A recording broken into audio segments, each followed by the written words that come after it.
रक्षाबंधन पर्व से पहले गुजरात सरकार ने राज्य की माताओं, बहनों और यात्रियों को 101 नई एसटी बसों की सौगात दी है। गांधीनगर से उप मुख्यमंत्री हर्ष संघवी ने इन बसों का लोकार्पण कर हरी झंडी दिखाई। रक्षाबंधन पर्व से पहले गुजरात राज्य सड़क परिवहन निगम के बेड़े में 101 नई बसें शामिल की गई है।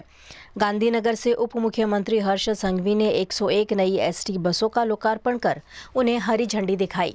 इन नई बसों में 71 सुपर एक्सप्रेस, 20 मिनी और 10 स्लीपर कोच बसें शामिल है। इन बसों में स्वच्छता के साथ यात्रियों की सुविधा और आराम को प्राथमिकता दी गई है। रक्षाबंधन के विशेष संचालन में भी इन सभी बसों का उपयोग किया जाएगा। 101 नई बसों के लोकार्पण के साथ 91 बसों के रूट तय किए गए हैं।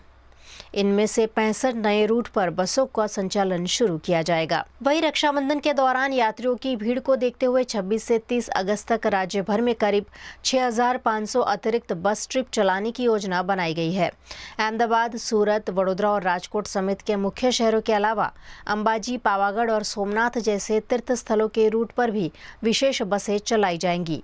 यात्रियों के लिए ऑनलाइन और डिपो से एडवांस बुकिंग की सुविधा भी उपलब्ध कराई गई है। स्लीपर बस पण छे, नॉर्मल बस पण छे અને મીડિયમ સાઇઝની બસ પણ છે। અને હવે જે હર્ષભાઈ સંઘવીએ જે સુધારા વધારાઓ કર્યા છે એને કારણે આ બસની સીટો પણ ખૂબ આરામદાયક છે। સ્વચ્છતાના ધોરણો પણ ઊંચા રાખવામાં આવ્યા છે અને અહીંયા આજે આ રક્ષાબંધનના પવિત્ર તહેવારોની આસપાસ આ સેવાઓ પ્રજાને અર્પણ કરવામાં આવી છે। એ ઉપરાંત જે રક્ષાબંધનના પવિત્ર તહેવારને ધ્યાને લઈને 6500 જેટલી નવા રૂટો ઉપર આ તહેવાર પૂરતું રાખવામાં આવેલું છે। એને કારણે તહેવારો ઉપર જે અવરજવરમાં મુશ્કેલી પડે છે એ મુશ્કેલી પડશે નહીં।